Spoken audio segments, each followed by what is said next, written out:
Welcome in. It's a Varsity Vibe. I'm your host, Alyssa Orange. And once again, thank you so much for joining us. And as we get closer to football season with practices and camps starting around the corner in August, excited to share some conversations with you with coaches and teams who are just getting ready for the season. And one of those programs that I've gotten to spend some time with is the Grizzlies down at Fort Smith Northside. Dom Mirocke is heading into his second season leading the Grizzlies. Now, I know you can look at their record and say with a winless season, the only direction they can go is up. But I tell you, last year, they played with a lot of heart and a lot of pride, and they continue to improve despite their record. And they're taking that momentum, that chip on their shoulder and energy into this 2026 season. They've bought into the process. They've bought into what Coach Mirocke is building there with the Grizzlies. And they've also got some new pieces who will help contribute. So I hope you enjoy this conversation with Fort Smith Northside head coach Dom Mirocke. Look back at 2025. What were some of the biggest things you learned out of that 2025 season that you've been able to kind of reflect on and move into 2026? I learned a lot from it just because I came from the college environment and moving into high school, and it was really a whole year of learning curve for me. And it was beneficial for it. You know, you got to teach the kids differently. You got to instruct them differently. And I thought just that whole year was just a really big learning curve for me. You know, I had a great staff that helped me out with it, guys with a whole lot of experience, and they really kept me up to speed, and they did a great job of helping me, you know. And I think that coming out of that season, the one thing that I learned was, you know, here at Northside is that our kids didn't give up. You know, even as hard as that season was, and as hard and challenging the season was, you know, for 10 games, they still showed up and played. Until the very last whistle, the very last game, there was no quit, there was no give up, and they were relentless all year, and it didn't go the way we wanted. We all recognize that, we all acknowledge that, but the willingness to compete and the willingness to be competitive week in, week out, at least our kids showed up with that mentality, and a lot of the credit goes to the kids and it goes to the coaching staff. Yeah, I was going to ask, why is that? And is that because of the buy-in to the process more than the buy-in to the results? I would say a buy-in to the process, because obviously the results weren't there. So if it's talking about results, it's like, what are you buying into? Right. You know, but I think for the process, for what they were buying into, knowing that you can't flip it overnight. And if you flip it overnight, it's not going to sustain. It's going to crumble and fold. And I think the kids, they bought into each other. The kids that we had here, they bought into each other. They bought into the long game, the objective of it, which is build it from the ground up. And you have to do that by learning how to compete. And when I got here that March and meaning into that season, it was, this is what we're going to do to compete. This is how we compete. And we had no other choice but to compete. And we were not shy about telling the kids, like, you're either going to do it or not. You are going to compete day in and day out. Well, you're not going to be out there on the field. And then they recognized that was how it had to be. Now that you're in year two this time right now, getting ready for the next season, what's gotten easier, or what have you changed maybe into your approach because of last year, and saying, okay, from college to high school, it's a lot easier to kind of look at it this way than maybe at a different way? I think I learned a lot more from failing. Okay. To be honest. Yeah. You know, there were things that from a practice schedule or an organizational thing, or maybe a day in and day out, or a period in the calendar, some of the things that I felt worked last year, they may not work this year. We have a little different team. And some of the things that failed last year, you go back, you self-scout it, you look at what could you have done better, what could I have done better to put these kids in a better position to be successful, and learn from your failures, and you either change or you're going to fail again. And so, you know, we didn't necessarily wholesale change. We just evolved what our outlook was, how we looked at it, and how we want to implement it, and what we have to do for the kids that we have on our team for this year, and what's going to be ultimately best for them. That's the difference. And I think the year before is, you know, I got here in March of 25. I got 5 extra months with these kids in the calendar. Right. And so there was no catch-up game to it. It was, I'm comfortable with where we're at. I like the trajectory where we're going. and I'm excited for this season because of it. Yeah, I was gonna say it. So because of all of that, just where is that excitement level, that fire in your belly to get it all going again? It is. And, I think our fire right now is what do we have to do right now in July to set ourselves up for August? On our calendar, we get 18 days in July until you count exclude the weekends. I'm talking 18 work days that we will get with our kids. And every day is valuable. And while we want to look forward to, the first Monday of August, right now, we got to look at what do we got to do going into day 3 of July to set us up for day 4 and day 5. Yeah. Yeah. So with that being said, when you look at right now in July, what does this team look like and how different is this team from a season ago? We have a lot more experience right now than what we had last year. We returned a lot of players from last year. We returned a lot of kids that started games. We returned a lot of kids that played as backups, were role players. Maybe they were on special teams. But we returned a lot of experience. We returned a lot of starters. And the biggest thing to me is that we're going to have a lot of older kids on our team. Last year we had 22 seniors. And not every single one of them had playing experience. Some of them ended their career with very little playing experience. And the 25, 26 seniors that we had this year, a lot of them had a lot of experience from being in games as starters. And not only, 1 year as a starter, it might be 2 or 3 years they're going to be a starter this year. And just the amount of experience that we have coming back, I'm excited for. A lot of experience for coming from last year's team. Yeah. And we have a really exciting young group coming up. Yeah. Our freshmen or ninth graders who are becoming sophomores this year. They had a really good ninth grade season. A lot of those kids are going to be on the field when we go out to play our benefit game. And ultimately, we go out and compete in our first game of the year. One thing we've talked about when you say experience, when you look at the 7A West, the conversation revolves around the quarterback position because a lot of schools in the conference are looking to replace a couple guys in that quarterback position who were starters a year ago. And you got a new addition in J.C. Posey who came over Bucola, but he's not new necessarily because he'd been here before. And so what does he add back into that locker room now his senior season wanting to come play for the Grizzlies?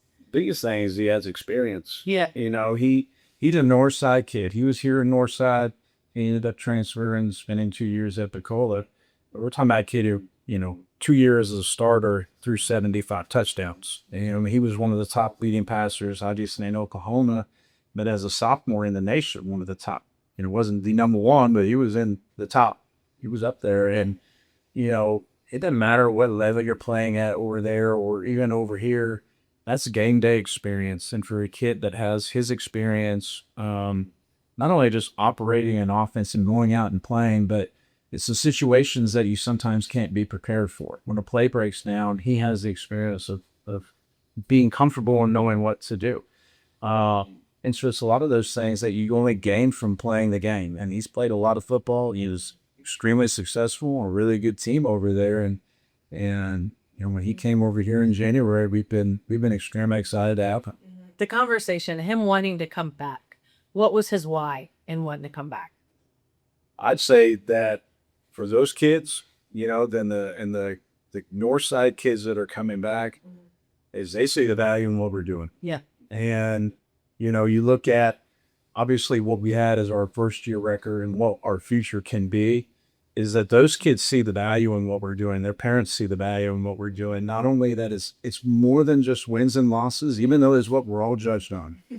That is more than that. It's, can we help prepare him for college? Can we help prepare him to go through the recruiting process? Can we help prepare him to grow as a young man that when he graduates high school, whatever his future holds, or these kids' futures hold, whether it's college or a 2-year degree, 4-year degree, the military, workforce, it doesn't matter, that what we're preparing them for, that they're going to be ready for. And I think that the kids and the parents see the value in what our program can give them. Yeah, all about the buy-in and the all-around athlete. Going through spring ball, what did you learn about your guys? Kind of what were some things you wanted to see through spring ball? And now you've gotten a couple summer camps and 7-on-7 camps under your belt as well. I think even with spring ball, it was, how much can we throw at them and how much can they retain and go out and execute? And because we have a lot of new faces. from a brand new quarterback to just some different skill kids and different position players, but ultimately is if they showed up on that first day, did they get better from day one to day two? And did they get better from day two to day three? And the common quote around this place is outwork the day before, and so when our season ended, we were in the weight room on Tuesday. We had no choice. I mean, that's what we're going to do. And so us, it was we're competing right then and there. And building that competitive desire, building that competitive attitude with them, that started less than 4 days after our season ended. And just getting into spring ball was seeing the kids get better, seeing them involved, see them compete, to battle out for positions. And as we go through spring ball into our summer camps, to our team camps and 7-on-7, this is the same thing. Nobody wins a 7-on-7 in a team camp, but at the end of the day, you might do a little trophy or a medal, and that's something to be proud of. But to us, it was, we're going to do what we do and go out there and compete and get better at it. Because when we leave a 7-on-7 or we leave a team camp, when that whistle blows and it's all said and done, we want to be better than what we were when we showed up. Yeah. And you've seen growth and development over the last couple months. Yeah, we have. I mean, from all of our players, from our seniors to our juniors and our sophomores, all of them have grown as players and individuals. Yeah. What's your hope as you head into 2026, that people learn about Northside football that maybe they didn't know if they'd have followed last season? That we are, I would say, resilient, competitive, and that we have a chip on our shoulder. That I mean, you ask these kids around here, what's it like being at the north side, or ask alumni about it, is we got a chip on our shoulder. And I think our kids they've used that fuel. When you mentioned like what they maybe not have known about us last year and going into this year, is that we have a mission to prove. We have an objective that we want to hit. We have goals that we want to do, and we got to play with the chip on our shoulder. We have to be relentless. We have to play a north side style of football. And I want them, when they come and watch us, I want them to know that this is exciting. Yeah. They're going to compete. They're going to represent north side to the best of their ability, be proud of that load that they have on their chest, and they're going to do what it takes to go out and win ball games. Yeah. You say Northside football. Does that encompass what you just said, all of those things? I think from my short time here and going into year two, I think that's what my definition of Northside football is to be relentless, to have a chip on your shoulder, to know that you have to prove people that believe in you they were right to do so, and not really care what the people that didn't, what they have to say.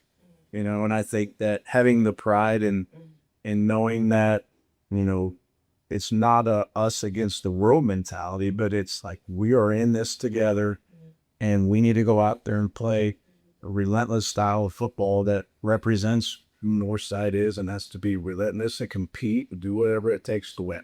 There's a lot of time now between, though it'll fly by, between right now and the start of the season. But how excited are you to finally take that field again in 2026? I'm excited, and you see a lot of growth hopefully from year one to year two, and I think our kids are doing that. They're showing that, and I'm excited for it, and as we sit here on July the 7th, it seems like it's so far away, but it's not. It'll be here in a blink of an eye. We'll be getting ready to line up and take the field and go play that first game on Friday night. Yeah. Well, I'm excited to see it, Coach. Thanks so much for the time. Yeah, thank you. I appreciate you. Absolutely. Thanks so much for joining us on this episode of Varsity Vibe. And if you've missed any of the conversations that we've had throughout the summer, just go over to our YouTube page or wherever you get your podcast and listen to some of these great conversations that I've had with coaches and athletes. We love to share them with you. And so I hope you give those a listen. And while you're at it, make sure to like our YouTube and our podcast pages, as well as our social media pages. That is Instagram, X, TikTok, and Facebook. You can subscribe over there and follow all of our great content throughout the summer with football picking up. For example, we've been to a ton of 7-on-7 camps and team camps, bringing you that coverage there for you on our social media pages. And also want to remind you to subscribe to our newsletter. That is varsityvibearkansas.com. You just put in your email and you'll get it in your inbox twice a week on Tuesdays and Fridays, keeping you in the know with everything happening in high school athletics around the state. Once again, thank you so much much for joining us here on Varsity Vibe. I'm your host, Alyssa Orange, and we'll see you next time.